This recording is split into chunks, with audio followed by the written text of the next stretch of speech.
দুঃশাসন দ্রৌপদীর কাপড় ধরে টানছে। দ্রৌপদী কি করবে? আমরা যেমন করি, ছেলে যদি ঘরে অসুস্থ হয়, কেউ বললে এই ডাক্তার বাবুর কাছে, অমুক ডাক্তার বাবুর কাছে নিয়ে যা, চললাম ছুটলাম, ছেলে ভালো হচ্ছে না। একজন বলল উড়িষ্যা কটক নিয়ে যা, কটক ছুটলাম, সেখানেও ভালো হলো না। বললেন দিল্লি নিয়ে যা, বম্বে নিয়ে যা, এখানে নিয়ে যা, ওখানে নিয়ে যা। সব দরজা ঘুরতে ঘুরতে যখন ছেলে এবার ভালো হচ্ছে না, এইবার গ্রামে হরি মন্দিরে, ভগবানের মন্দিরে এসে বলছি, ঠাকুর সব ডাক্তার ডেকে দেখে নিয়েছি, এবার তোমাকে শেষের বেলায় ডাকছি। দ্রৌপদী ভেবেছিল যে গুরু দ্রোণাচার্য থাকতে আমার কোনো বিপদ হতে পারে না। ছুটে গেলেন, গুরুদেব আপনি আমাকে রক্ষা করুন। দুঃশাসন আমার কাপড় টেনে আমাকে বিবস্ত্র করতে চাইছে, আপনি আমাকে বাঁচান। আপনি তো গুরু দ্রোণাচার্য, আপনি পারবেন না আমাকে বাঁচাতে? দুঃশাসন একটু একটু করে কাপড়টা টানছে, দ্রৌপদী ছুটে গেছে। গুরু দ্রোণাচার্য মাথাটা নিচু করে বসলেন, ছুটে গেলেন দাদু ভীষ্মদেবের কাছে। ভীষ্মদেবকে গিয়ে বললেন, আপনি তো আকুমার ব্রহ্মচারী, আপনি আকুমার ব্রহ্মচারী, আপনি বিবাহ করেননি শুধু প্রতিজ্ঞা রক্ষা করবার জন্য। তাহলে আপনি কি সেই ব্রহ্মচারী আজকের এই দিনটা দেখবার জন্য? আজকের এই দিনটা দেখবার জন্য কি আপনি ব্রহ্মচর্য ব্রত পালন করেছেন, যে আপনার বাড়ির, আপনার ফ্যামিলির বৌমাকে সকলের সামনে কাপড়টা খুলে দিয়ে তাকে বিবস্ত্র করে কোলে বসিয়ে দেবার জন্য? আমি ধিক্কার জানাচ্ছি আপনার বীরত্বে, আমি ধিক্কার জানাচ্ছি আপনার ব্রহ্মচর্যে। দাদু ভীষ্মদেব মাথাটা নিচু করে নিলেন। শ্রদ্ধেয় ভক্তমণ্ডলী, ভক্তিমতী মায়েরা, ভীষ্মদেব পারতেন না? কুরুক্ষেত্রের যুদ্ধে এমন কোন বীর ব্যক্তি নেই যে যিনি ভীষ্মদেবের সঙ্গে যুদ্ধ করতে পারে, এত ক্ষমতা কারণ নেই। সেই ভীষ্মদেব চাইলে দুঃশাসনকে বধ করতে পারতেন না, এত বড় অন্যায় বাড়ির বউয়ের প্রতি। কিন্তু ভীষ্মদেব মাথাটা নিচু করে বসে রইলেন কেন? না, ভীষ্মদেব কথা দিয়েছিলেন, কথা দিয়েছিলেন যেদিন ভীষ্মদেবের বাবা রাজা শান্তনু, সেই শান্তনু দাস রাজার কন্যাকে সত্যবতীকে বিবাহ করতে চাই। সত্যবতীর বাবা দাস রাজা বললেন, আমার মেয়েকে তখনই বিয়ে দেব যখন আমার মেয়ের ছেলে রাজা হবে। আমার মেয়ের ছেলে যখন ছেলে হবে, সেই ছেলেটা যাতে হস্তিনাপুরের রাজা হয়, এটা যদি স্বীকার করেন তাহলে আমার মেয়ের সঙ্গে আপনাকে বিয়ে দেব। রাজা শান্তনু বললেন, এটা হতেই পারে না, কারণ আমার বড় ছেলে দেবব্রত, দেবব্রতের নামই হচ্ছে ভীষ্ম, আমার বড় ছেলে দেবব্রত আছে, আমি ছেলেকে থাকতে আপনার মেয়ের ছেলেকে রাজা করব কেন? বললেন তাহলে বিয়ে হবে না। রাজা শান্তনু ফিরে চলে গেলেন মনে দুঃখ নিয়ে, ব্যথা নিয়ে। যখন ছেলে ভীষ্মদেব জানতে পারলেন, ছুটে এলেন দাস রাজার কাছে, বললেন আমি আপনাকে কথা দিচ্ছি, আপনার মেয়েকে আমার বাবার সঙ্গে বিয়ে দেন। বললেন বিয়ে তখনই হবে যখন আমার মেয়ের ছেলে, আমার নাতি হবে রাজা। ভীষ্মদেব বললেন, আমি কথা দিচ্ছি আপনার নাতি হস্তিনাপুরের রাজা হবে, আমি কোনোদিন রাজা হব না, রাজা হব না। দাস রাজা বললেন, তুমি না হয় রাজা হবে না, কিন্তু তুমিও তো যেদিন বিয়ে করবে তোমার ছেলে হবে, তোমার ছেলে তো রাজা হতে চাইবে, সেদিন কি হবে? আমার নাতির সঙ্গে ঝগড়া করবে। বিশ্বদেব বললেন, আমি এটা কথা দিচ্ছি, আমি প্রতিজ্ঞা করে বলছি, আজ থেকে আমি বিবাহ করব না, আমি বিয়ে করব না। এবার আপনি আপনার মেয়েকে আমার বাবার সঙ্গে বিয়ে দেবেন তো? দাস রাজা বললেন, আরেকটা শর্ত। কি শর্ত?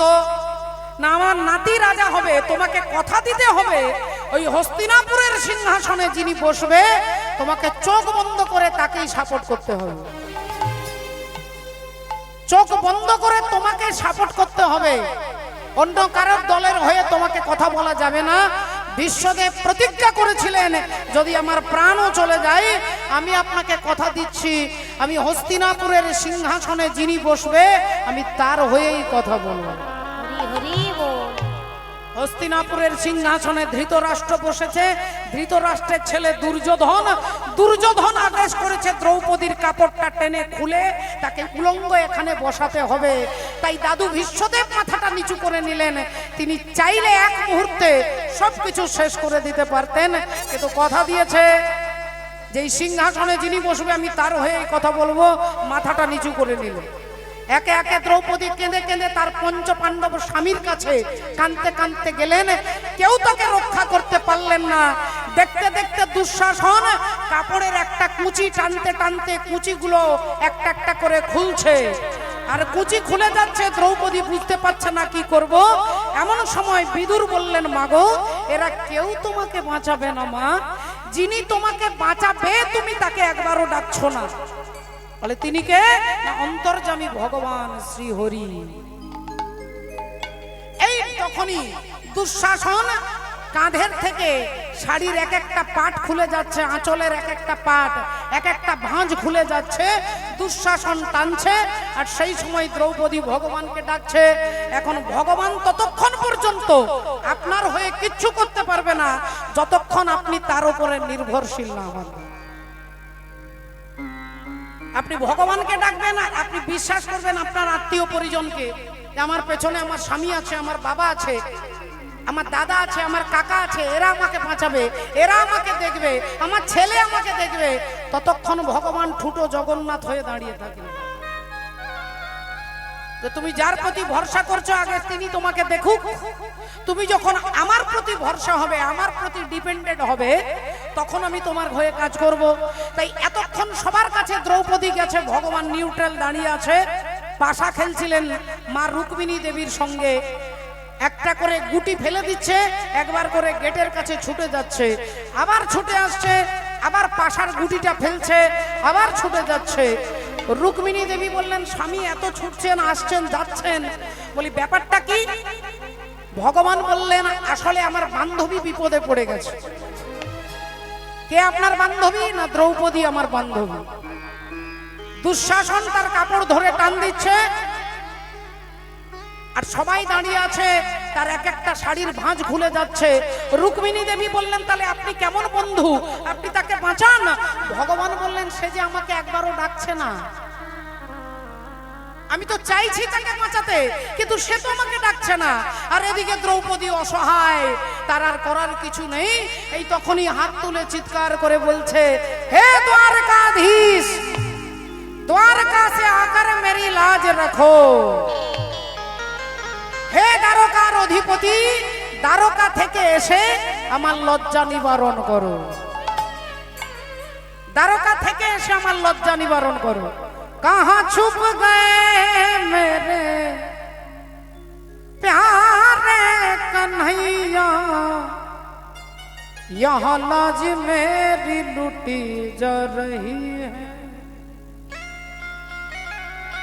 यहाँ लाज मेरी लुटी जा रही है।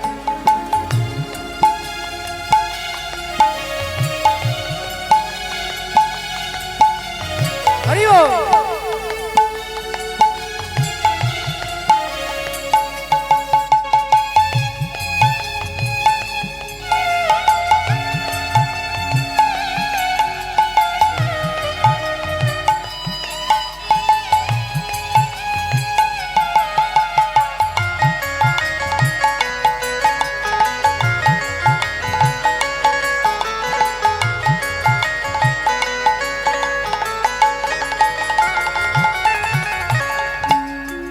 छुप गए मेरे प्यारे कन्हैया, कहाँ छुप गए मेरे प्यारे कन्हैया, यहाँ लाज मेरी लुटी जा रही है, यहाँ लाज मेरी लुटी जा रही है।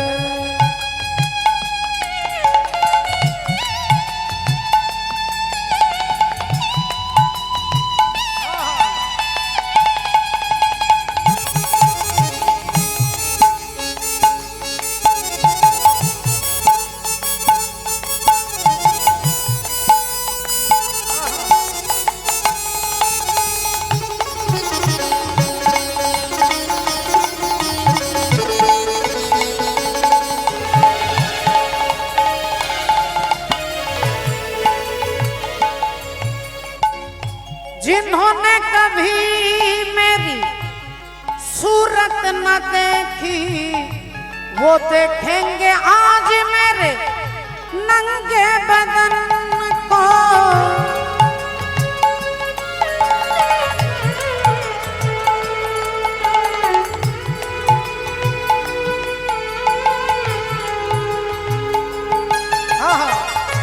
जिन्होंने कभी मेरी सूरत न देखी वो देखेंगे आज मेरे नंगे बदन को, क्योंकि जुए में पति मेरी हार है बाजी।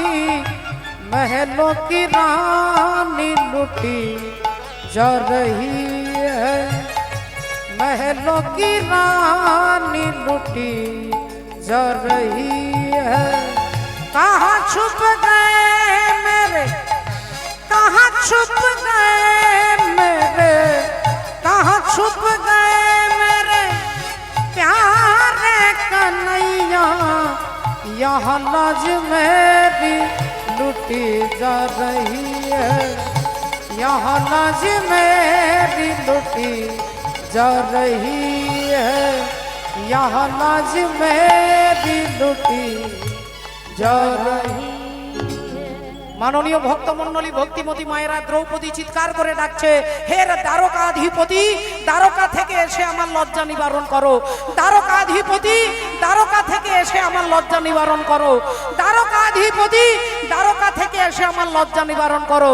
বারবার একটা কথাই রিপিট করছে, দ্বারকা থেকে এসে লজ্জা নিবারণ করো। ভগবান সেই সময় দ্বারকার রাজা, তাই দ্রৌপদী বলছে দ্বারকা থেকে এসে তাড়াতাড়ি আমার লজ্জা নিবারণ করো। একবার নয়, দুবার নয়, পাঁচবার নয়, 10 বার নয়, 16 বার বলেছে।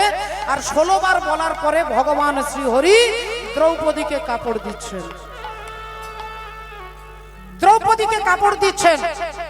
আর এত কাপড় দিলেন যে দুঃশাসন টানতে টানতে টানতে টানতে সকাল থেকে দুপুর, দুপুর থেকে বিকেল, বিকেল থেকে সন্ধে দুঃশাসন অজ্ঞান হয়ে পড়ে গেছে, কিন্তু কাপড় টেনে আর শেষ করতে পারছেন না বাবা। সে কাপড়টা কে? কাপড় হচ্ছেন পরমাত্মা হরি। তিনি ভক্তের জন্য কাপড়ও হতে পারেন, তিনি ভক্তের দাস হতে পারেন, আপনার ভালোবাসাতে আপনার বাড়ির তিনি চাকরও হতে পারেন। এমনও হাজার হাজার প্রমাণ আছে যে ভক্তের হয়ে ভগবান চাকর সেজেছিলেন ঘরে। তাহলে সেই দ্রৌপদীর জন্য ভগবান কাপড় রূপ ধারণ করে আসছে। অনন্ত ভগবান অনন্ত বিশাল কাপড় টানতে টানতে অজ্ঞান হয়ে পড়ে গেছে, দ্রৌপদীর লজ্জা নিবারণ হয়েছে। আপনাদের মতো ওখানে যারা যারা ছিল ভগবানকে ভালোবাসতো তারা চিৎকার করে বলে উঠলেন, দ্বারকাধিপতি ভগবান কৃষ্ণচন্দ্র কি, কৃষ্ণচন্দ্র কি, কৃষ্ণচন্দ্র কি।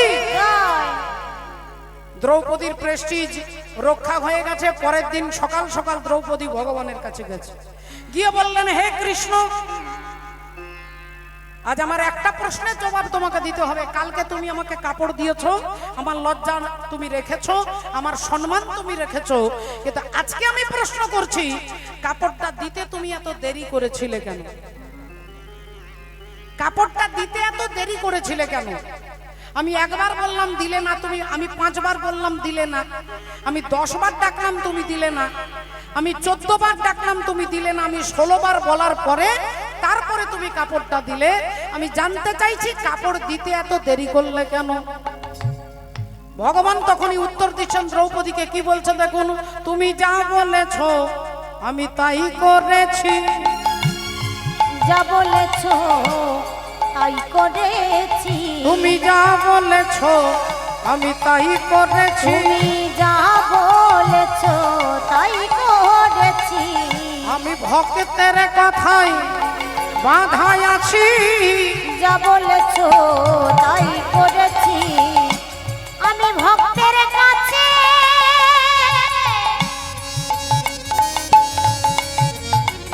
আমি বাঁধাই আছি, তুমি যা বলেছো তাই করেছি, আমি ভক্তের কাছে বাঁধাই আছি, যা বলেছো তাই করেছি, ভক্তের কাছে বাঁধাই আছি, যা বলেছো তাই করেছি, ভক্তের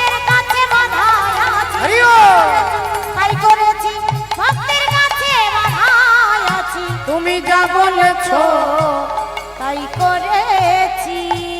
শ্রদ্ধেয় বাবা ঠাকুর ভক্তিমতী মায়েরা যেই এ কথা বলেছে, দ্রৌপদী একটু রেগে গিয়ে বলে উঠলো, আমি কি তোমাকে বলেছিলাম যে আমি 16 বার ডাকবো তারপরে তুমি কাপড় দেবে? তুমি ডাহা মিথ্যে কথা বলছো যে আমি যা বলেছি তুমি তাই করেছো। আমি কেঁদে কেঁদে তোমাকে ডেকে ডেকে হাল্লা হয়ে যাচ্ছি, আর তুমি এত দেরি করলে কাপড়টা দিতে, এখন আবার বলছো যা বলেছো তাই করেছি। ভগবান বললেন, দ্রৌপদী গতকালকে যখন দুঃশাসন তোমার কাপড়টা টেনে ধরেছিল তুমি আমাকে কি বলে ডেকেছিলে? বললেন, আমি একা বলবো না, এখানে যারা যারা আছে সবাই শুনতে পেয়েছে, সবাই জানে যে কালকে আমি বলেছিলাম, হে দ্বারকাধিপতি, দ্বারকা থেকে এসে আমার লজ্জা নিবারণ করো। ভগবান বললেন, দ্রৌপদী তুমি যখন একবার বলেছিলে আমি তখনই কাপড়টা নিয়ে হস্তিনাপুরেই ছিলাম, আমি কাপড়টা দেবার জন্য হাতটা বাড়িয়েছি, কিন্তু তুমি একটাই কথা বারবার রিপিট করছো, দ্বারকা থেকে এসে লজ্জা নিবারণ করো, দ্বারকা থেকে এসে লজ্জা নিবারণ করো।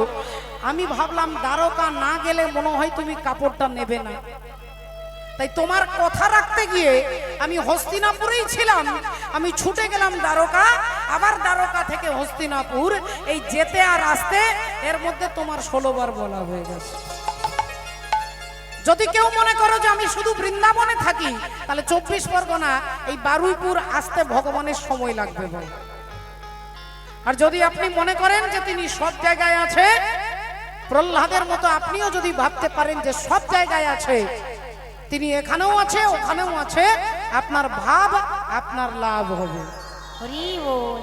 দ্রৌপদী ভাবছে কৃষ্ণ দ্বারকার রাজা, দ্বারকা থেকে এসে আমার লজ্জা নিবারণ করবে, আর ভগবান বলছে আমি ওইখানেই ছিলাম, তোমাকে কাপড়টা দিতে যাচ্ছিলাম, কিন্তু তুমি যদি বারবার বলো দ্বারকা থেকে এসে লজ্জা নিবারণ করো, তাহলে তোমার কথা রাখতে গিয়ে আমাকে দ্বারকা ছুটতে হলো, আবার আসতে হলো, তাই এর মধ্যে তোমার 16 বার বলা হয়ে গেছে। সত্যি বাবা ঠাকুর ভক্তিমতী মায়েরা, ভগবানের গুণানুকীর্তন শুনবার জন্য আপনারা এখানে একত্রিত হয়েছেন। বাবা, ভগবানকে পেতে গেলে পাওয়া যায় শুধু ভক্তির বলে। ভক্তি যার ভগবান তার সর্বশাস্ত্রে কয়, আর ভক্তি না থাকিলে কৃষ্ণে ভজিলেই কি হয়। ভক্তি কাকে বলে না, ভালোবাসাকে বলে। ভক্তি ভালোবাসাকে বলে। ভগবানকে ভালোবাসার নামই হচ্ছে ভক্তি। এই জড়জগৎ আপনাকে স্বার্থে ভালোবাসে। যে মা তার সন্তানকে 10 মাস 10 দিন গর্ভে ধারণ করে রাতের পর রাত্রি জেগে ওই ছোট্ট ছেলেটা জন্ম হওয়ার সাথে সাথে কত রাত্রি মা ভালো করে ঘুমোতে পারেন না, যারা মা হয়েছেন তারা বুঝবেন। ছেলেটার শরীর খারাপ হলে মা জেগে থাকে। মায়ের বাবার যে ভূমিকা সন্তানের প্রতি, এক বিন্দু কিন্তু মা তার ছেলের সঙ্গে চালাকি করে না। একবারের জন্য ভাবেন না যে ওই যে ছেলেটাকে আমি মানুষ করছি, ওই ছেলেটা একদিন আমাকে ঘাড় ধাক্কা দিয়ে প্ল্যাটফর্মে ফেলে রেখে চলে আসবে, একবারের জন্য আপনারা ভাবেন না। ছেলেকে নিঃস্বার্থে ভালোবাসেন, কিন্তু ওই ছেলে আপনার সঙ্গে বেঈমানি করে। আজকেই টিভিতে দেখলাম, আজকেই মোবাইলে খবরে এসেছে যে একজন ছেলে আর বৌমা তার বৃদ্ধ মাকে প্ল্যাটফর্মে ফেলে রেখে বলেছিল অন্য জায়গায় বেড়াতে যাব, প্ল্যাটফর্মে বসিয়ে দিয়ে বউ আর ছেলে ট্রেনে উঠে পালিয়ে গেছে। সেই বৃদ্ধ মায়ের পা হাত দুটো প্যারালাইসিস, তিনি হাঁটতে পারেন। তাহলে আপনারা কি কখনো বুঝে দেখেন, আপনারা কি ভাবেন যে ছেলেটা আমার সঙ্গে বেঈমানি করবে? তবু তো হাজার হাজার লক্ষ লক্ষ মা তার সন্তানকে বুকে জড়িয়ে ধরে আগলে বেঁচে থাকার চেষ্টা করেন। একে বলে ভালোবাসা। আর ভগবানকে আমরা সন্দেহ করি ভগবান আছে কি নেই। এমন অনেক কীর্তনীয় আছেন বাবা, এখন বেরিয়েছে, ভগবান কৃষ্ণকে অসুর বলতেও দ্বিধাবোধ করেন না। ভক্তিমতী মায়েরা, একটা কথা মনে রাখবেন, যারা ভগবানকে ভগবান বলে পুজো করেন, নাম করেন, জপ করেন, তারা আমার আপনার মতো সামান্য পড়াশোনা জানা ব্যক্তি নন। আজ থেকে 500 বছর আগে সারা বাংলার ছিলেন মুখ্যমন্ত্রী। সারা বাংলার মুখ্যমন্ত্রী তিনি হচ্ছেন রূপ গোস্বামী আর সনাতন গোস্বামী। একজন ভাই হচ্ছেন মুখ্যমন্ত্রী, একজন হচ্ছে অর্থমন্ত্রী। সামান্য নয়, তখনকার মুসলমান রাজত্বে। এখন ঘুষ দিয়ে চাকরি পাওয়া যায়, ঘুষ দিলে, টাকা দিলে এমএলএ এমপি আপনি হয়তো হতে পারবেন, বড় একজন নেতা হতে পারবেন টাকা দিয়ে। কিন্তু মুসলমান রাজত্বে মুসলমান রাজা সেই রূপ আর সনাতন গোস্বামীকে মন্ত্রী করেছেন, তাহলে নিশ্চয়ই তার ট্যালেন্ট আছে, বুদ্ধি আছে। তিনি তো ঘুষ দিয়ে চাকরি পাননি, তার বুদ্ধির জোরে। তাহলে তাদেরকে মূর্খ বলতে হয়, স্বামী বিবেকানন্দকে মূর্খ বলতে হয়, ঠাকুর রামকৃষ্ণ পরমহংসদেবকে আমাকে মূর্খ বলতে হবে, কারণ যে কীর্তনিয়া বলে বেড়াচ্ছে কৃষ্ণ অসুর, তাহলে তিনি সব থেকে বড় বিদ্বান, তিনি সব থেকে বড় পণ্ডিত, আর এনারা সব মূর্খ। সারাটা জীবন কালী কালী কালী বলে কেঁদে কেঁদে যিনি আত্ম বিসর্জন দিলেন, তাহলে এনারা সবাই মূর্খ। শুধু একমাত্র তিনিই বোঝেন শাস্ত্র, আর জগতে কেউ বোঝে না। চলে যান বৃন্দাবনে, বড় বড় বাবাজি জঙ্গলে গাছের তলায় বসে ভগবানের নাম জপ করতে করতে তার জীবনটাই ধন্য হয়ে গেল, তাহলে তারা সব বেকার, সব ফালতু। যিনি এই কথাটা বলেন যে কৃষ্ণ অসুর, কৃষ্ণ ভগবান নন, আমি অনুরোধ করে ইউটিউব চ্যানেলের মাধ্যমে বলছি, আপনারা যারা যারা শুনেছেন, যারা যারা জানেন, যারা যারা কথাটা লক্ষ্য করেছেন, আমি আপনাদের হরিবাসরে চ্যালেঞ্জ করে বলছি, এই ইউটিউব চ্যানেল আজকের কথাটা রেকর্ড করবে, আমি এই কথাটা ঘুরিয়ে কখনো হাত জোড় করে বলবো না যে আমার ভুল হয়ে গেছে।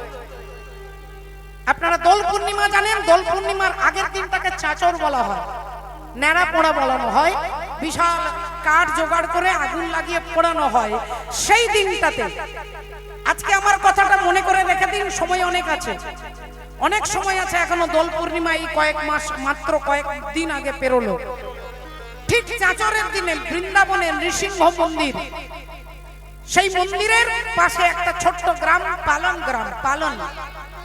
সেখানে এখনো পর্যন্ত দেখতে পাবেন, যারা ভগবানকে বিশ্বাস করেন না, মানেন না, যারা যুক্তি, যারা তর্ক পছন্দ করেন, দেখে আসবেন ওখানে পূজারী 40 দিন উপবাস করে থাকে, 40 দিন এক ফোঁটা জল খায় না। আর তিনি অগ্নিদেবের কাছে পারমিশন নেন, যেবার ওই কাঠের মধ্যে ওখানে গাদা গাদা এরকম স্টেজটার মতো, এই স্টেজটার মতো বিরাট বড় উঁচু করে কাঠ ঘুঁটে গোবর খড় দিয়ে একটা গাদা তৈরি করা হয়। সেখানে আগুন দেবার আগে অগ্নিদেবের কাছে পারমিশন নেন, যে অগ্নিদেব তাকে পারমিশন দেয় কি করে বুঝবেন? অগ্নিদেব এসে দাঁড়াবে, বলে না, ওই আগুনটার মধ্যে হাত দেবে, আর হাত দিলেও আগুনটা তাপ লাগবে না, তখনই জানবে যে অগ্নিদেব অনুমতি দিচ্ছে। সেই আগুনটা এনে ওই কাঠের খড়ের গাদাতে লাগিয়ে, আর ওইখানে প্রহ্লাদ কুণ্ড আছে, ওই প্রহ্লাদ কুণ্ডে স্নান করে ওই সাধু বাবা তিনি কি করে না, ওই আগুনের মধ্যে 19 পা হেঁটে হেঁটে যাবে, 19 পা হেঁটে আগুনটাকে পার হবে। তার শরীরে যত লোম আছে একটা রোমও পুড়বে না, এরপরও বলবেন ভগবান মিথ্যে। আমি তো এতদিন আগে বলে রাখছি, শুধু দিনটা মনে রাখবেন, দিনটা হচ্ছে দোল পূর্ণিমার আগের দিন। Lakh lakh MLA MP BDO, বড় বড় প্রচার কেন্দ্র, বড় বড় চ্যানেল যায় সেখানে শুধুমাত্র ঐতিহ্যটাকে দর্শন করবার জন্য, যে আগুনের মধ্য দিয়ে হাঁটছে অথচ আগুন পুড়ছে না, তাহলে এটা ঈশ্বর কৃপা। বৃন্দাবনে এমন কোন লন্ডন আমেরিকায় আপনাদের বলিনি যে আপনারা যেতে পারবেন না। বৃন্দাবনের নৃসিংহ মন্দিরে পাশে গ্রামের নাম পালন গ্রাম, সেই গ্রামে 40 দিন এক ফোঁটা জল না খেয়ে ভগবানের আরাধনা করবে। ঠিক অগ্নিদেব পারমিশন দেবে, আগুন লাগানো হবে, আগুনে 19 পা হেঁটে সাধু বাবা যাবে, তার দেহের একটা লোম পর্যন্ত পুড়বে না। এটা হচ্ছে হিন্দু সনাতন ধর্ম। ওই 2 টাকার কীর্তনিয়া উল্টো পাল্টা কথা বলবে আর আপনারা প্রভাবিত হয়ে যাবেন। ভগবানকে ভালোবেসে দেখুন, ভগবানকে ভালোবাসুন।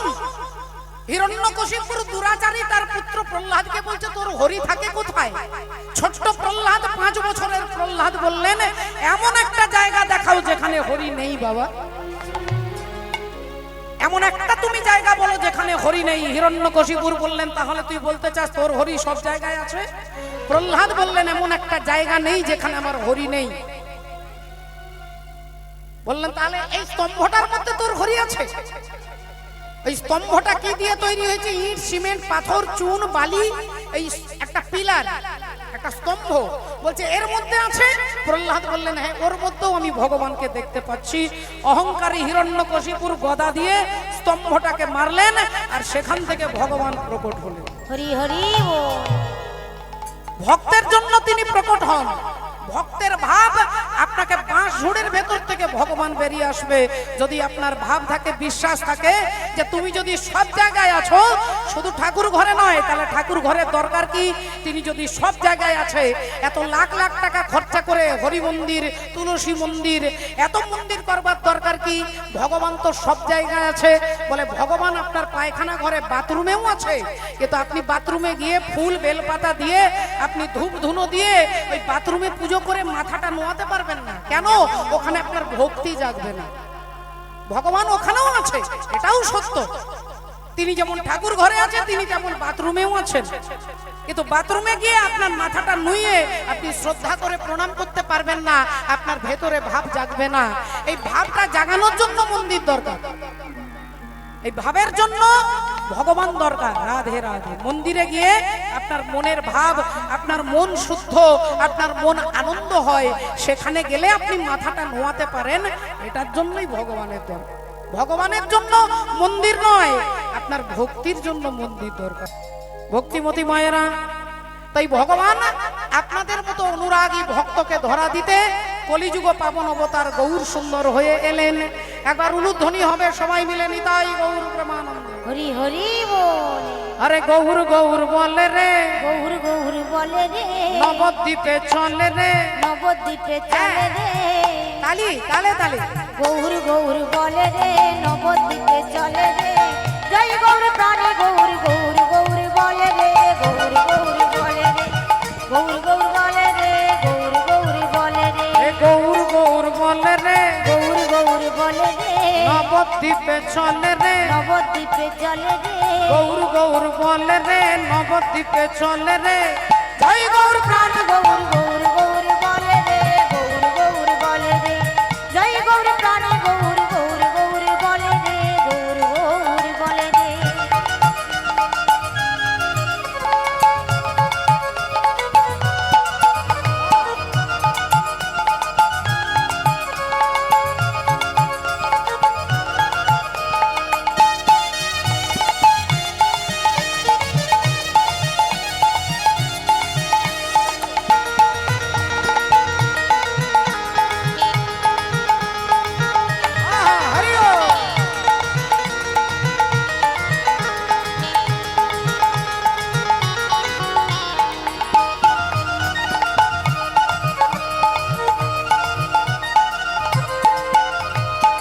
জগাই বাঁধাই পাপি ছিল, হরি নামে উদ্ধারিল। আর লক্ষ হীরা গণিকা ছিল, দেখো হরি নামে তোরে গেল।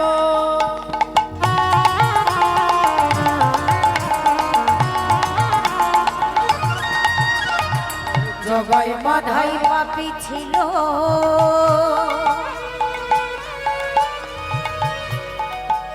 এই না হরি নামে উদ্ধারিল। লক্ষ হীরা গণিকা ছিল, হরি নামে তোরে গেল।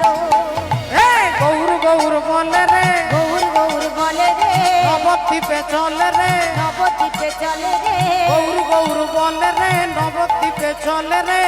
জয় গৌর প্রাণ গৌর গৌর গৌর বলে রে, গৌর গৌর বলে। ও জয় গৌর প্রাণে গৌর গৌর গৌর বলে রে, গৌর গৌর বলে। জয় গৌর প্রাণে গৌর গৌর গৌর বলে রে, গৌর গৌর বলে রে, গৌর গৌর বলে রে, গৌর গৌর বলে রে। গৌর গৌর বলে রে, গৌর গৌর বলে। গৌর গৌর বলে রে, গৌর গৌর বলে রে। শ্রদ্ধেয় ভক্তমণ্ডলী, ভক্তিমতী মায়েরা, বৈষ্ণব পদকর্তা এক পাশে দাঁড়িয়ে কলম দিচ্ছেন। দাপরে নন্দের ঘরে কৃষ্ণ অবতার, দাপরে নন্দের ঘরে কৃষ্ণ অবতার, দাপরে নন্দের শিবের ঘরে কৃষ্ণ অবতারে আপনি করিলা প্রভু অসুর সংহার আপনি করিলা প্রভু অসুর সংহার আপনি করিলা প্রভু অসুর সংহারে সচির উদরে এবে জন্ম নদিয়াতে চির উদরে এবে জনে মন দিয়াতে আরে কলি যুগের জীবী সব নিস্তার করিতে কলি যুগের জীব সব নিস্তার করিতে কলি যুগের জীব সব নিস্তার করিতে বাসুদেব ঘোষ কহে মনে করি আশা বাসুদেব ঘোষে কহে মনে করি আশা দেব ঘোষে কহে মনে করি আশা গৌরপদ দ্বন্দ্ব মনে করিয়া ভরসা গৌরপদ দণ্ড মনে করিয়া ভরসা গৌরপদ দণ্ড মনে করিয়া ভরসা তাই আজ গৌরপদ দ্বন্দ্ব মনে করিয়া ভরসা গৌরপদ দণ্ড মনে করিয়া ভরসা হে গৌরপদ দণ্ড মনে করিয়া ভরসা হে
ভরসা হে গৌরপদ দণ্ড মনে করিয়া ভরসা হে গৌরপদ দণ্ড মনে করিয়া ভরসা হে গৌরপদ দণ্ড মনে করিয়া ভরসা হে গৌরপদ দণ্ড মনে করিয়া রাধে গৌরপদ দণ্ড মনে করিয়া ভরসা হে হরি গৌরপদ দণ্ড মনে ঈশ্বর পরম কৃষ্ণ সচ্চিদানন্দ বিগ্রহ অনাদি রাধি গোবিন্দ সর্বকারণ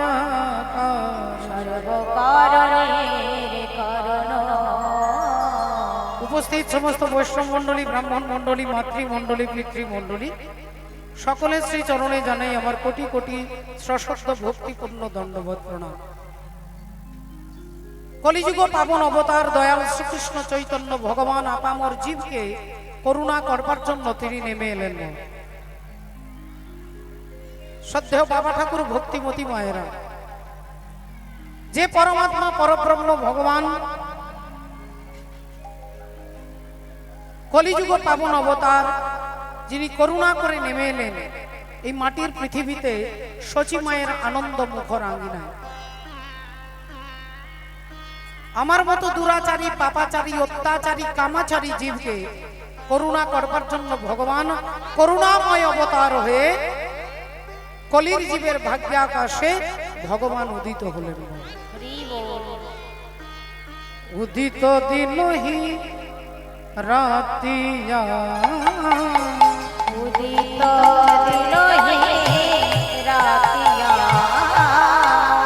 উদিত দিনহি রাতিয়া, উদিত দিনহি রাতিয়া। ও ওরে দিনে রজনী সমান ভাবে দিনে রজনী সমান ভাবে বলি দিনে রজনী সমান ভাবে দিনে রজনী সমান ভাবে আরে ষোলো কলায় পূর্ণ হয়ে দিনে রজনী সমান ভাবে ও গো ষোলো কলায় পূর্ণ হয়ে দিনে রজনী সমান ভাবে ও যে ষোলো কলায়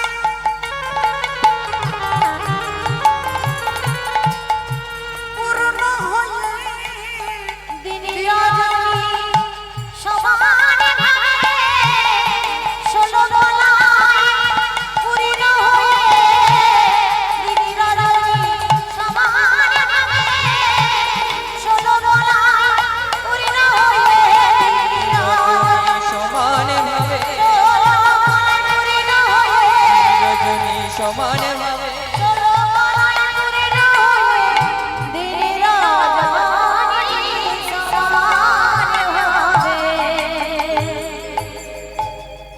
উদিত দিনহি রাতিয়া করুণাময় ভগবান বৈষ্ণব পদকর্তা কলম দিচ্ছেন জয় জয় কলরব নদিয়া নগরে জনবল ভিল গোরা সচির জনবল ভিল গোরা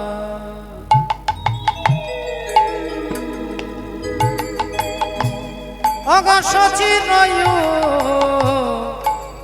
দরে জনবল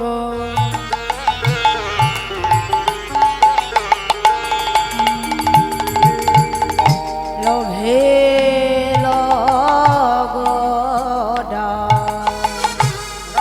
ও গো সচিরায় দারে জনবল ভিল গোরা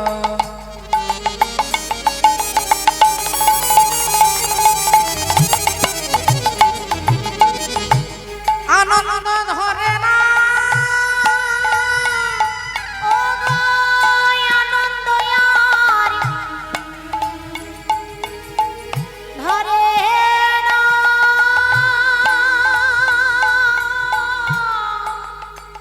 নদিয়া শিরমনে আনন্দয়ার ধরে না নদী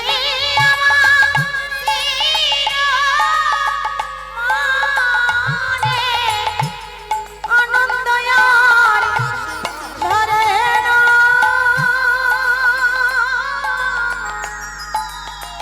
জনবল ভিল গোরা অগ সচির দরে এ এ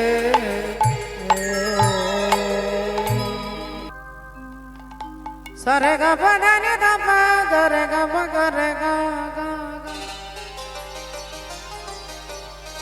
সরে গা পগরে সনি রে সনি হরি রে মা পাধা পমগরে সনি রে সা रंग दे चुनरिया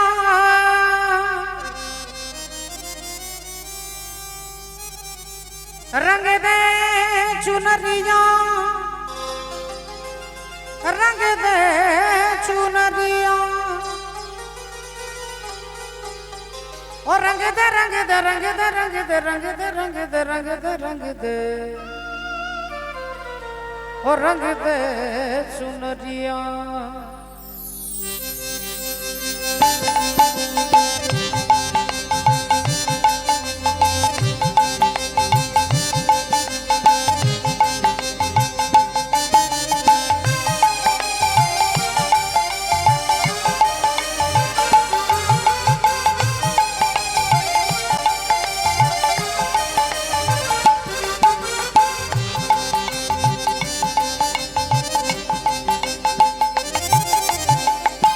ओ शाम पिया गोरी रंग दे चुनरिया ओ रंग दे चुनरिया रंग दे चुनरिया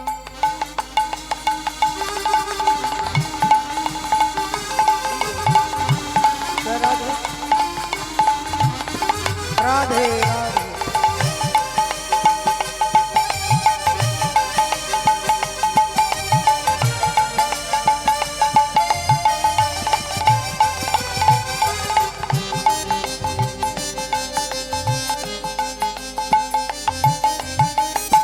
बिना रंगाए मैं तो घर नहीं जाऊंगी।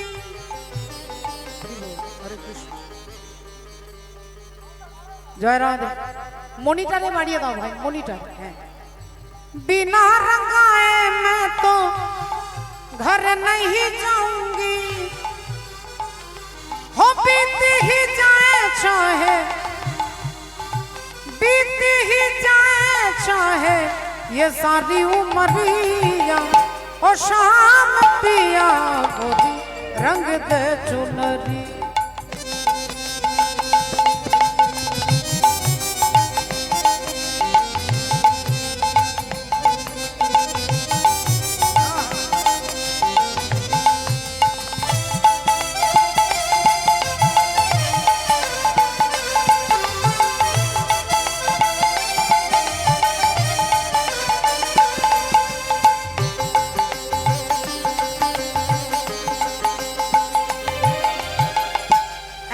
रंग दे क्या रंग नहीं नहीं नहीं छूटे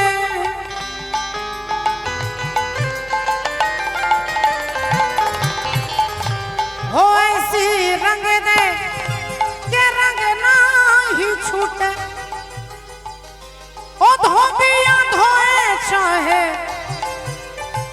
धोबिया धोए चाहे ये सारी उमरिया ओ शाम पिया रंग दे चुनरिया ओ शाम पिया मोरी रंग दे चुनरिया ओ रंग दे चुनरिया ओ रंग दे चुनरिया रंग दे चुनरिया ओ रंग दे चुनरिया रंग दे चुनरिया रंग दे चुनर रंग दे रंग दे रंग दे रंग दे रंग दे रंग दे रंग दे रंग दे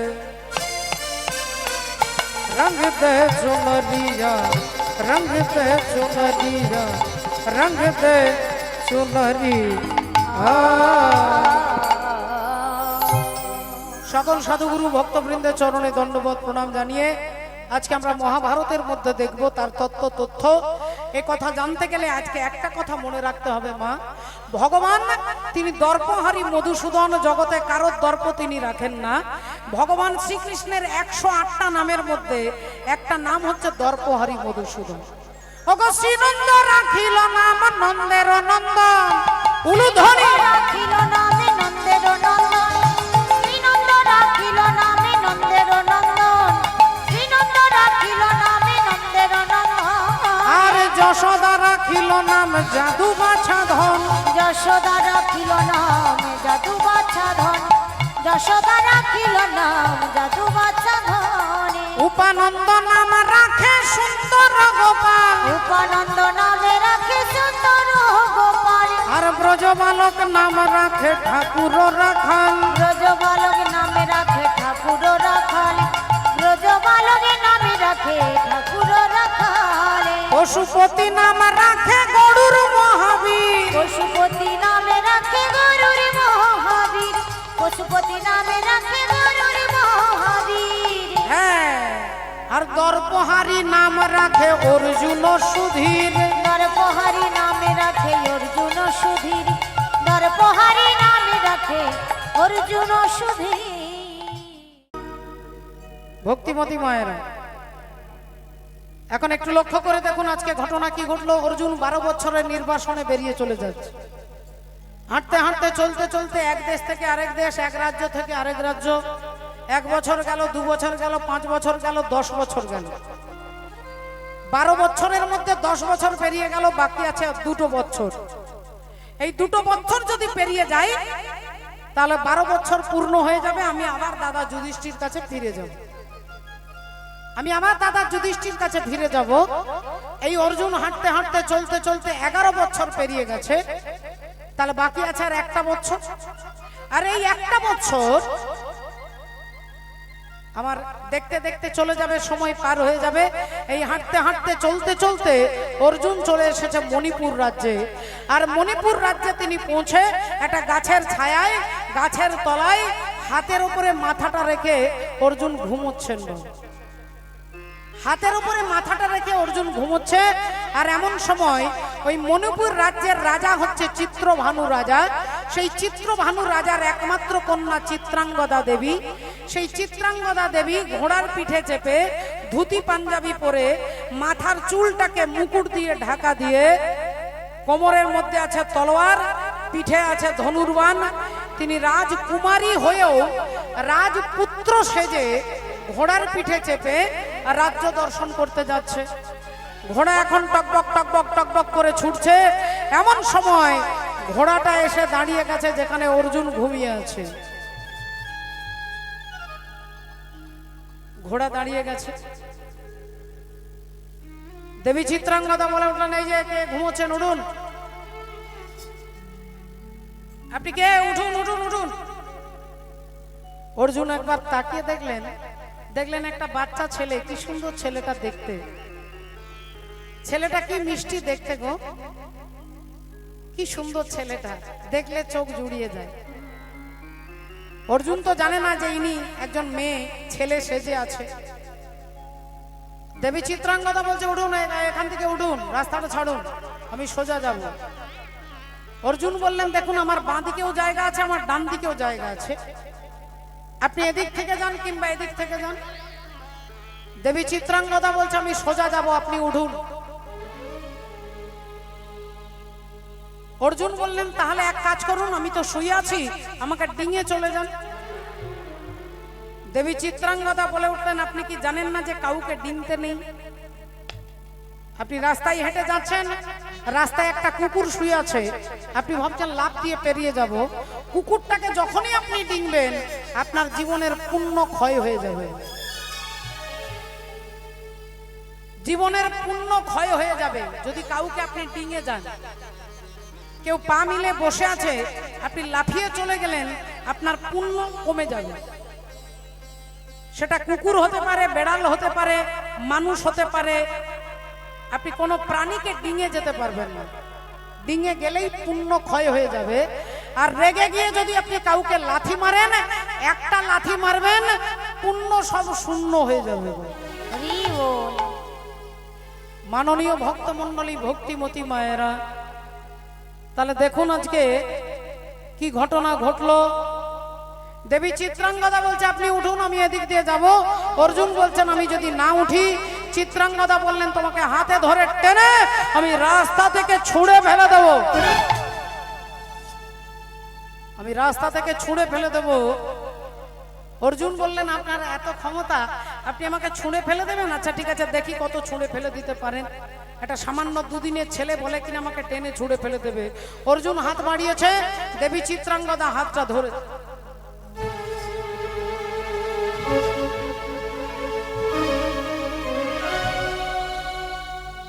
বারবার টান দেবার চেষ্টা করছে, বারবার অর্জুনকে সরানোর চেষ্টা করছে, এক চুল অর্জুনকে নড়াতে পারছে না।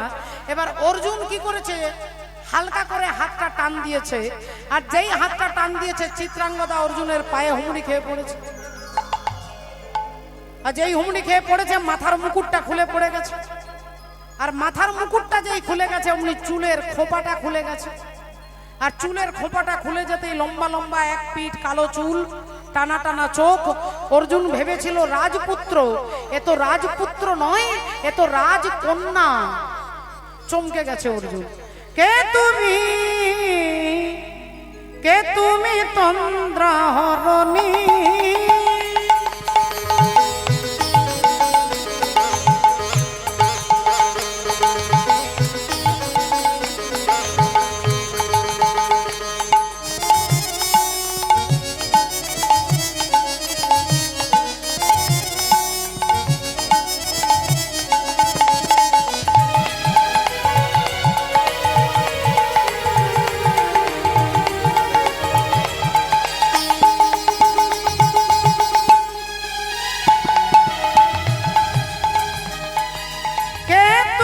চন্দ্রহরণী দাঁড়িয়ে যাবার চোখের আগে ঘরালে পুষ্প রাগে কে গো চম্পা বরণী কে তুমি চন্দ্রা হরণী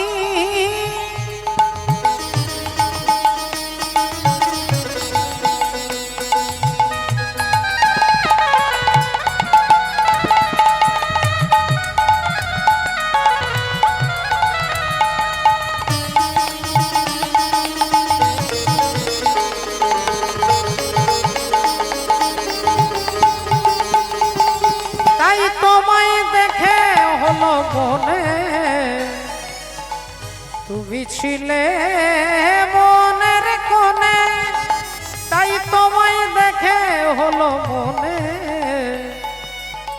তুমি ছিলে মনের কোণে তোমার কুলে কুল হারানো সাধের স্বপ্ন তরণী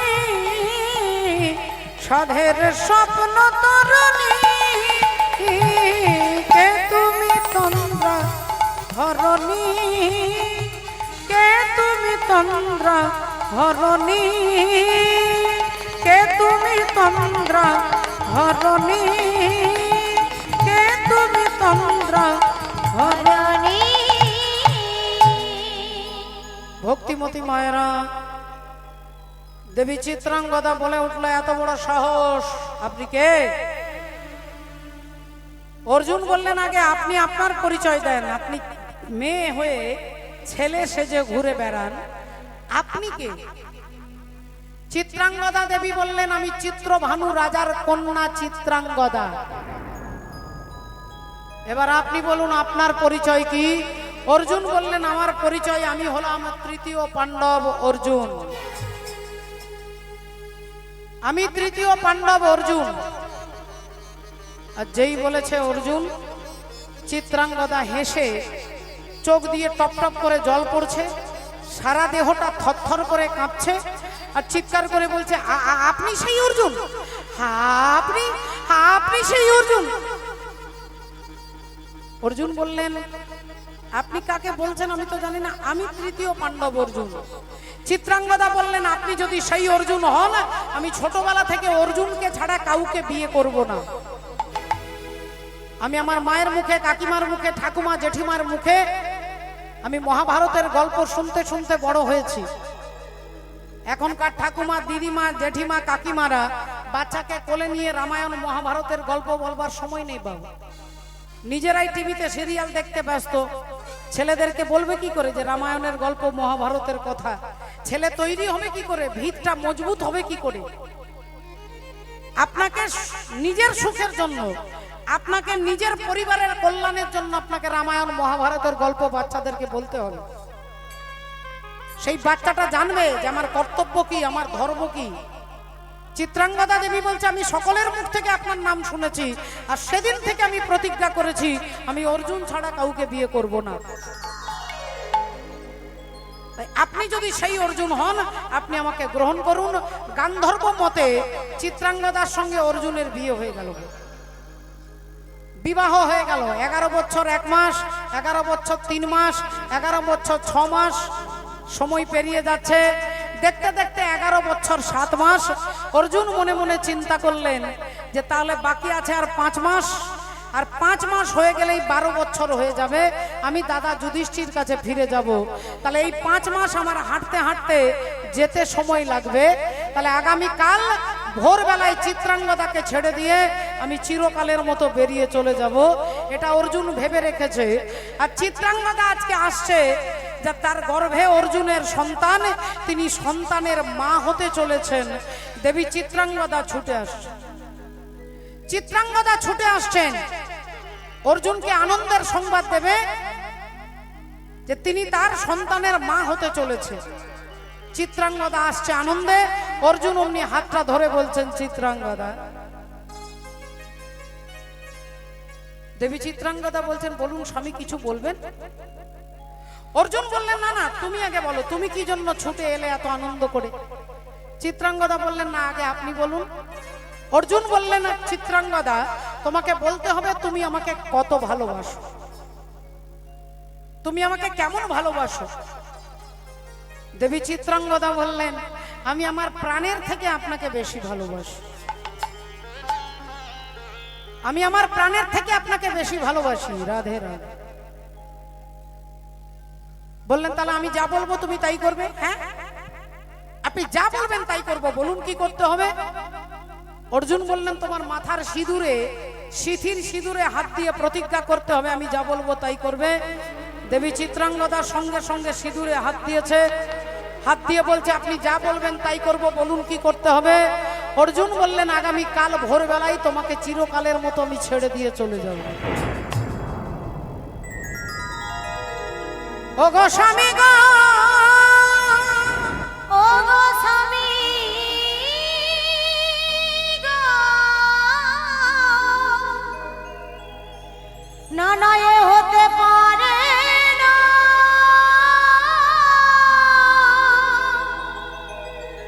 না না এ হতে পারে না, এ হতে পারে না।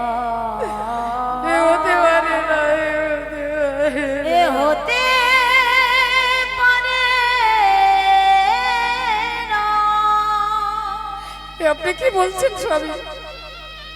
চিত্রাঙ্গদা সিঁদুরে হাত দিয়ে প্রতিজ্ঞা করেছ, আর সেই প্রতিজ্ঞা যদি রাখতে না পারো তোমাকে বিধবা হতে হবে। না স্বামী না, আমি আমি আপনার মৃত্যু চাই না স্বামী, আমি আপনার মৃত্যু চাই না, চাই না। অর্জুন বললেন, আরেকটা কথা, আমি যে তোমার স্বামী এ কথা তুমি কাউকে বলতে পারবে না। আমি তোমার স্বামী এ কথা কাউকে বলতে পারবে না, আর আগামীকাল ভোরবেলায় তোমাকে ছেড়ে দিয়ে চলে যাব। এই দুটো কথা যেই শুনেছে চিত্রাঙ্গদা অজ্ঞান হয়ে মাটিতে পড়ে গেছে, পড়ে গেছেন চিত্রাঙ্গদা মাটিতে অচৈতন্য হয়ে। ভোরবেলায় অর্জুন এক পা দুপা করে হাঁটতে হাঁটতে চিত্রাঙ্গদাকে ফেলে দিয়ে চলে যাচ্ছে। সব কিছু নিয়ে গেলে যা দিয়েছিলে, আনন্দ হাসি গান সব তুমি নিলে। যাবার বেলায় শুধু নিজেরই অজান্তে স্মৃতিটাই গেলে তুমি ফেলে, তুমি চলে গেলে আবার বলা কিছু ছিল না, না গো আবার বলার কিছু ছিল না। চেয়ে চেয়ে দেখলাম তুমি চলে গেলে, তুমি চলে গেলে, চেয়ে চেয়ে দেখলাম আবার বলা কিছু ছিল। অর্জুন হাঁটতে হাঁটতে চলে যাচ্ছেন চিত্রাঙ্গদা দেবীকে পরিত্যাগ করে। শ্রদ্ধেয় ভক্তমণ্ডলী, ভক্তিমতী মায়েরা, চিত্রাঙ্গদা অজ্ঞান হয়ে পড়ে আছে মাটিতে। অর্জুন তাকে ছেড়ে চলে গেছে, আর যখন জ্ঞান ফিরে এসেছে দেখছে তার স্বামী তাকে ছেড়ে চলে গেছে। দুঃখে, হতাশায়, মনের বেদনায় একটা একটা করে দিন পেরিয়ে যায়। সন্তান গর্ভে বড় হতে থাকে। আত্মহত্যা করতে চাইলেও তিনি মরতে পারবে না, তার গর্ভে রয়েছে সন্তান। সন্তানের দিকে তাকিয়ে চিত্রাঙ্গদা দেবী দিন পেরিয়ে যায়। দেখতে দেখতে ওই ছেলেটাই জন্ম নিল, যার নাম হলো অর্জুন পুত্র বভ্রুবাহ। অর্জুন পুত্র বভ্রুবাহ। ছোট্ট বভ্রু সবে মাত্র দুটো একটা কথা বলতে শিখেছে। মায়ের কাছে জিজ্ঞাসা করে, মা আমার বাবা কোথায়? মা বলতে পারবে না সিঁদুরে হাত দিয়ে প্রতিজ্ঞা করা আছে। মা একটা নাড়ু হাতে দেয়, একটা বাতাসা হাতে দেয়, একটা খেলনা হাতে দেয়, ছেলে ভুলে যায়। আবার যখনই বাবার কথা জিজ্ঞাসা করে, আবার মা কোলে নিয়ে চুমু খেয়ে বাইরে বেরিয়ে আকাশের চাঁদ তারাকে দেখিয়ে ছেলেকে ভুলিয়ে দেয়, ছেলে ভুলে যায়। সেই ছেলে এবার বড় হয়েছে, আর তো বাতাসা দিলে ভুলবে না। সেই ছেলে জিজ্ঞাসা করে, মা আমার বাবা কোথায়? মায়ের চোখ দিয়ে নীরবে শুধু টপ টপ করে জল পড়ে। মা যে বলতে পারবে না সিঁদুরে হাত দিয়ে প্রতিজ্ঞা করা আছে, আর এই প্রতিজ্ঞা যদি ভঙ্গ করে তাহলে যে তাকে বিধবা হতে হবে। আহা। ও মা, সেই বব্রবাহন একদিন জিজ্ঞাসা করছে, মা আমার বাবা কোথায়? মা কেঁদে কেঁদে বলছে, কোন ছোটবেলা থেকে তুই তোর বাবার কথা জানতে চাস? যদি জানতে চাস চলে যা ঠাকুর ঘরে। ওই ঠাকুর ঘরে গিয়ে গিরিধারী গোপালকে জিজ্ঞাসা করবি, ওই গিরিধারী গোপাল তোকে বলে দেবে তোর বাবাকে। মা, যদি গিরিধারী জানে আমার বাবাকে, তাহলে আমি কথা দিচ্ছি মা, আজ থেকে তোমাকে জিজ্ঞাসা করব না, আমি ভগবানকেই জিজ্ঞাসা করব। আমি ভগবানকেই জিজ্ঞাসা করব। হরি বল, রাধে।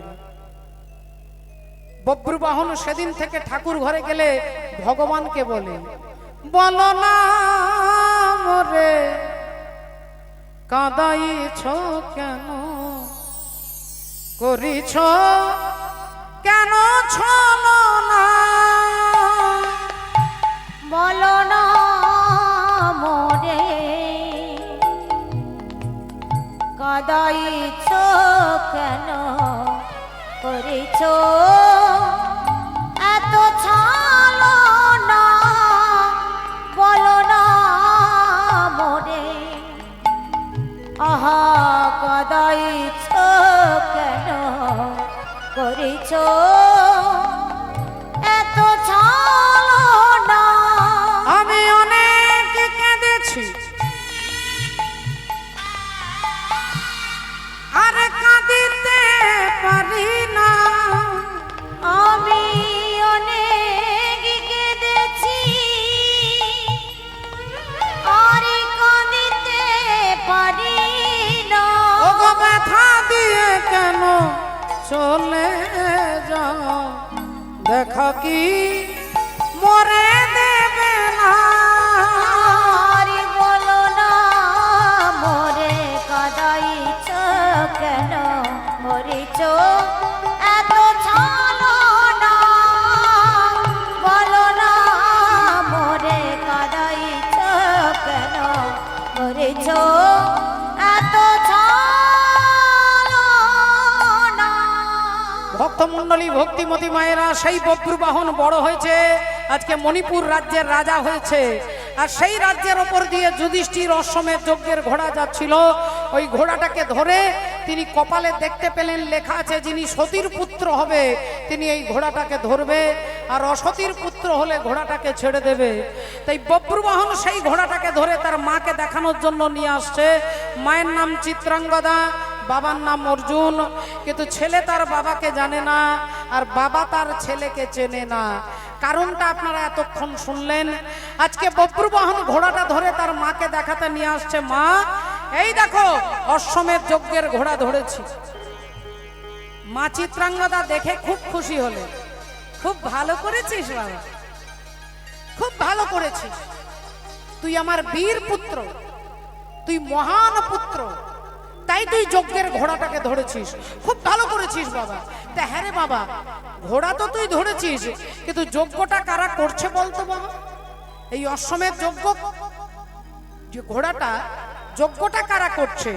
ছেলে বলল, মা আমি তো দেখিনি, তবে তাদের নামগুলো একটা তামার পাতাতে লেখা আছে, দেখতো বাবা কাদের নাম লেখা আছে। অমনি তামার পাতাটা হাতে নিয়ে বব্রবাহন প্রথমেই বলছেন, লেখা আছে ধর্মপুত্র যুধিষ্ঠির,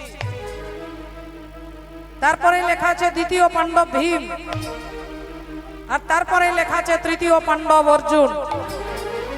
আর যেই অর্জুন বলেছে, চিত্রাঙ্গদা দেবী চমকে উঠেছে, চোখ দিয়ে টপ টপ করে জল পড়ছে, চিৎকার করে বলছে, ওরে বব্রু, ওই ঘোড়াটাকে ছেড়ে দে বাবা, ওই ঘোড়াটাকে ছেড়ে দে বাবা, ছেড়ে দে। ওই ঘোড়াটাকে ছেড়ে দে তুই, ছেড়ে দে। ছেলে বলল, দাঁড়াও মা, ঘোড়াটা ধরবো না ছাড়বো সেটা পরের কথা, আগে তুমি আমাকে বলো জননী, আগে তুমি আমাকে বলো। আমি যুধিষ্ঠির নাম বললাম তুমি চুপ করে শুনলে, আমি ভীমের নাম বললাম তুমি তাও চুপ করে শুনলে, আমি অর্জুনের নাম বলতেই তুমি কেঁপে উঠলে কেন? আমি অর্জুনের নাম বলতেই তোমার চোখ দিয়ে টপ টপ করে জল পড়ছে কেন? তুমি কাঁদছো কেন? তুমি কাঁদছো কেন? সত্যি করে বলো মা, অর্জুনকে বলো জননী, বলো, বলো কে অর্জুন? তোমাকে আজকে বলতেই হবে, বলো কে অর্জুন, নইলে তোমার পায়ে মাথা ঠুকে আমি মরবো। মা বললেন, ওরে বব্রু, আমি তোর বাবার কথা বলতে পারবো না বাবা। ছেলে হেসে উঠলেন, মাগো, আমি তোমাকে জিজ্ঞাসা করলাম অর্জুনকে, তুমি বলছো তোর বাপের কথা বলতে পারবো না, তাহলে ঠাকুর ঘরে কে? না আমি তো কলা খাইনি। আমি তোমাকে জিজ্ঞাসা করলাম অর্জুনকে, তুমি বলছো তোর বাপের কথা বলতে পারবো না, তাহলে অর্জুন কি আমার বাবা? অর্জুন কি আমার পিতা? অর্জুন কি আমার জন্মদাতা? বলো জননী, চুপ করে থেকো না, বলো মা, বলো, বলো তুমি। আমি বুঝতে পেরেছি মা, তোমার ভেতরে অব্যক্ত কোনো বেদনা রয়েছে যা তুমি বলতে চাইছো না মা। আমি কথা দিচ্ছি মা, যদি অর্জুন আমার বাবা হয়, আমি সেই অর্জুনকে তোমার পাশে দাঁড় করিয়ে দেব, অর্জুনকে আমি তোমার পাশে দাঁড় করিয়ে দেব। মাননীয় ভক্ত মন্ডলী, ভক্তিমতী মায়েরা, এই বলে বব্রু বাহন ছুটতে ছুটতে যাচ্ছে, আর এদিক থেকে ভগবান অর্জুনকে নিয়ে আসছে। আজকে অর্জুনের দর্প চূর্ণ করবেন, অর্জুনের অহংকারটাকে ভগবান চূর্ণ করবেন। অর্জুন ভেবেছিলেন মা গঙ্গার দেওয়া অভিশাপ মিথ্যে, তাহলে সেই অহংকারটাকে ভাঙতে হবে, তাই ভগবান অর্জুনকে নিয়ে আসছে যে চলো অর্জুন, তোমার দাদা যুধিষ্ঠির অশ্বমেধ যজ্ঞের ঘোড়া মণিপুর রাজ্যের রাজা ধরেছে। একবারও বলছে না যে তোমার ছেলে ধরেছে, বললেন রাজা ধরেছে, চলো অর্জুন, চলো চলো মণিপুরে, অর্জুন চলো চলো মণিপুরে, চলো চলো মণিপুরে, অর্জুন চলো চলো মণিপুরে, চলো চলো মণিপুরে। অশ্বমেধ যজ্ঞে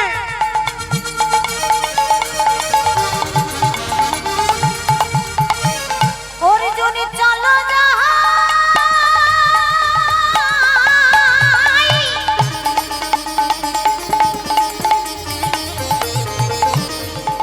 সেই মণিপুরে,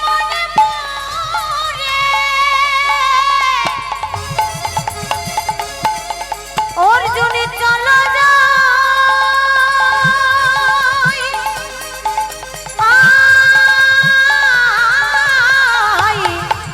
রাজা ঘোড়া যে ধরেছে, চলো যাই, আয় আয়, আহারা সমের যুগের ঘোড়া যে ধরেছে, অর্জুন চলো চলো সেইখানে, আহা চলো চলো সেইখানে গো, চলো চলো সেইখানে, অর্জুন চলো চলো সেইখানে, চলো চলো সেইখানে। ভক্তমন্ডলী, ভক্তিমতী মায়েরা, এদিক থেকে ভগবান অর্জুনকে নিয়ে আসছে, আর এদিক থেকে বব্রু বাহন ছুটছে। পিতা পিতা পিতা বলি ছুটিতে লাগিল, পিতা পিতা পিতা বলি ছুটিতে লাগিল, পিতা পিতা পিতা বলি, ও গো পিতা গো, পিতা গো।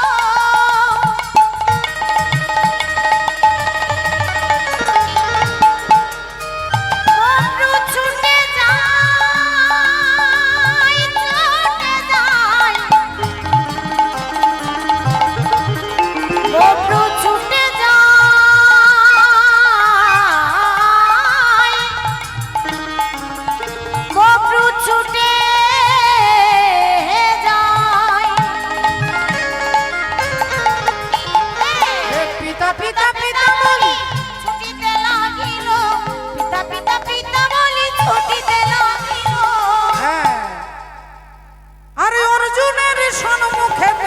আসিয়া দাঁড়ালো অর্জুনের সম্মুখেতে আসিয়া দাঁড়ালো অর্জুনের সম্মুখেতে আসিয়া দাঁড়ালো অর্জুনের সামনে এসে দাঁড়িয়েছেন বব্রুবাহন আর চিৎকার করে বলে উঠলো, বাবা বাবা গো, একবার আমার দিকে তাকাও বাবা, আমি তোমার ছেলে, আমি তোমার পুত্র, একবার আমাকে জড়িয়ে ধরো বাবা, একবার আমাকে বুকে জড়িয়ে ধরে আলিঙ্গন করো, একবার একবার আমাকে জড়িয়ে ধরে আলিঙ্গন। হরি বল। ও মা, বব্রুবাহন চাইছে একবার অর্জুন তাকে বুকে জড়িয়ে ধরে আলিঙ্গন করবে, একবার আমাকে জড়িয়ে ধরো মা বাবা, আমি কিচ্ছু চাই না। আর অর্জুন দেখছে যে আমার তো কোনো ছেলে নেই, এই বাচ্চা ছেলেটা কি সুন্দর দেখতে, ছেলেটা আমাকে বাবা বলে ডাকছে, কি ভালো লাগছে আমার, একবার একবার তাকে জড়িয়ে ধরলে তো কোনো ক্ষতি হবে না। অর্জুন হাত বাড়িয়েছে তাকে ধরবার জন্য, আর যেই হাতটা বাড়িয়েছে অমনি পেছন থেকে বলে উঠলেন ভগবান, অর্জুন তুমি যাকে ধরতে যাচ্ছ তুমি ওকে চেনো? অর্জুন বললেন, না চিনি না। তাহলে তুমি তাকে আলিঙ্গন করবার জন্য হাত বাড়িয়েছো কেন? অর্জুন বলে উঠলেন, এই ছেলে, যা সরে যা, সরে যা, আমাকে বাবা বলবি না, যা। বব্রুবাহন বললেন, বাবাকে বাবা বলবো না তো কি বলবো বাবা, তুমি আমার পিতা, তুমি আমার বাবা, আমি কিছু চাই না বাবা, আমি স্বর্গ চাই না, আমি মর্ত চাই না, আমি ঐশ্বর্য চাই না, আমি রাজা হতে চাই না, একবার শুধু তুমি আমাকে বুকে জড়িয়ে ধরে আলিঙ্গন করো, আমি আর কিছু চাই না। অর্জুন আবার আবার তাকে ভালো লেগে গিয়ে আবার হাত বাড়াচ্ছে, আর ভগবান শ্রীকৃষ্ণচন্দ্র চক্রকারী এমন হরি চতুরেরও সার, তার চক্র বুঝতে পারে এমন সাধিকার, যার চক্রে কাটা হয়েছিল নাগকুল, যার চক্রে মান্ডব্য মুনি পশ্চাৎ ভাগে শুল, যার চক্রে হরিশ্চন্দ্র দানি হলো ঘাটে, যার চক্রে পরশুরাম মায়ের মাথা কাটে, চক্রকারীর এমন চক্র পড়েছে যেখানে, বুঝিতে পারে সে কি মানব জীব। হরি হরি বল। ভক্তিমতী মায়েরা দেখুন, ভগবানের মায়াকে কেউ বুঝতে পারে না। ভগবানের মায়া কোনো দেবী পারে না, কোনো দেবতা পারে না, কোনো রাজা পারে না, কোনো মহারাজা পারে না ভগবানের মায়াকে অতিক্রম করে পেরিয়ে চলে যাও।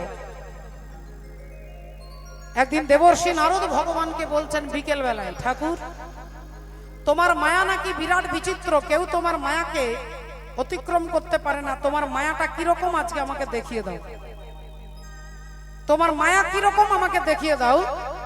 ভগবান বললেন, আরে দেখ এটা কি হয় নাকি, এই বিকেল বেলায় আমি এখন বেড়াতে যাচ্ছি, এখন আমি বেড়াতে যাচ্ছি, তোমাকে কি এই সময় আমি আমার মায়া দেখাতে পারবো? অন্য কোনো দিন আসবে তোমাকে মায়া দেখিয়ে দেবো। নারদ মুনি বললেন, ঠিক আছে তাহলে অন্য দিন আসবো, আজকে তোমার সঙ্গে একটু বেড়াতে যাবো। এই বলে ভগবানের রথে চেপে দেবর্ষি নারদ আর ভগবান যাচ্ছেন, রথ চালিয়ে নিয়ে যাচ্ছে, রথ সুন্দর করে চলছে।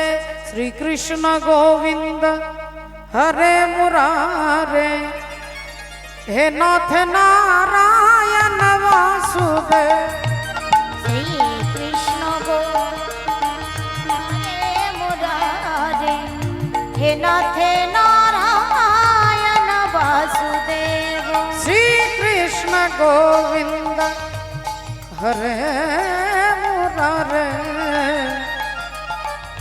হে নাথ নারায়ণ বাসুদেব, শ্রী কৃষ্ণ গোবিন্দ হরে মুরারে, হে নাথ নারায়ণ বাসুদেব, একমাত্র শক্তি শাখা আমারি, একমাত্র স্বামী শাখা আমারি, হে নাথ নারায়ণ বাসুদেব, শ্রী কৃষ্ণ গোবিন্দ হরে মুরারে, হে নাথ নারায়ণ বাসুদেব, হে নাথ নারায়ণ বাসুদেব।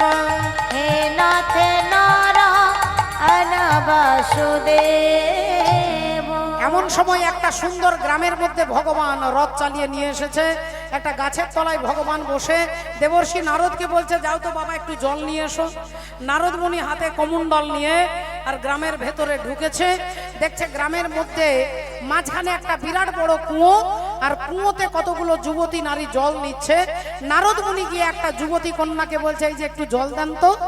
আর যুবতী কন্যা জল ভরতে গিয়ে নারদমণির দিকে তাকিয়েছেন, অমনি দেবর্ষী নারদ এত সুন্দর দেখে অভিভূত হয়ে গেছে। সঙ্গে সঙ্গে বললেন, এক কাজ করো, তুমি আমাকে তোমার বাবার কাছে নিয়ে চলো। যুবতী কন্যা তার বাবার কাছে দেবর্ষী নারদকে নিয়ে যাচ্ছে। কারণ দেবর্ষী নারদ জানে একটা কুমারী মেয়ে তিনি কখনো স্বাধীন হতে পারে না বাবা। যদিও আজকের সমাজ, আজকের সোশ্যাল মিডিয়া, আজকের সামাজিক শিক্ষা আলাদা কথা বলছে, কিন্তু একটা বাচ্চা মেয়ে কার কাছে সুরক্ষিত থাকে? তার বাবার কাছে, মায়ের কাছে। যখন মেয়ে বড় হয়, বিয়ে দেয়, তখন তার স্বামীর কাছে সুরক্ষিত। এর বাইরে যখনই সে পা বাড়াবে তখনই দুর্ঘটনার কবলে পড়বে। আর যখন সেই মেয়েটা বুড়ো হয়ে যায় তখন তার ছেলের কাছে, ছেলে যা বলবে মা তাই করবে। ওগো শ্বশুর বাড়ি ওই গ্রামেতে, আর বাপের বাড়ি ওই,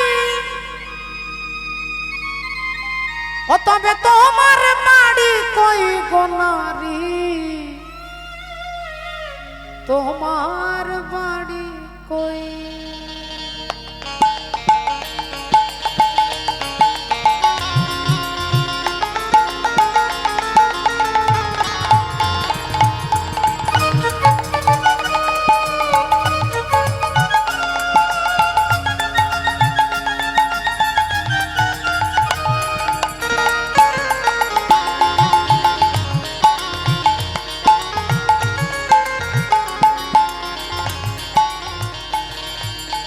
তাহলে মায়েরা দেখুন, যখন আপনার বিয়ে হয়নি তখন বলেছেন ওটা আমার বাবার বাড়ি, আর যখন বিয়ে হয়ে গেল তখন বলছেন ওটা আমার শ্বশুর বাড়ি। তাহলে আমাদের বাড়ি, আমার মনে হচ্ছে এই জন্য এখনকার বৌমারা শ্বশুর শাশুড়িকে ঘর থেকে তাড়িয়ে দিচ্ছে। হ্যাঁ, নিজের কোনো বাড়ি নেই। শ্বশুর বাড়ি ওই গ্রামেতে, বাপের বাড়ি ওই, তবে তোমার বাড়ি কই গো নারী, তোমার বাড়ি কই। তবে তোমার বাড়ি কই গো নারী, তোমার বাড়ি কই।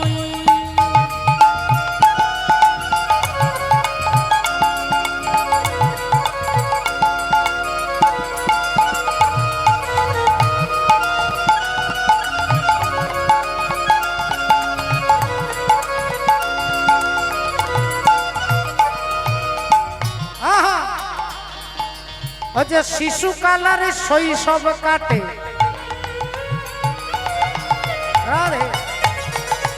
ছোটবেলায় বাবা মার কাছে ছিলাম, শিশুকালার শৈশব কাটে বাপের আলোয়ে, যৌবন কাটে স্বামীর ঘরে শ্বশুর আলোয়ে।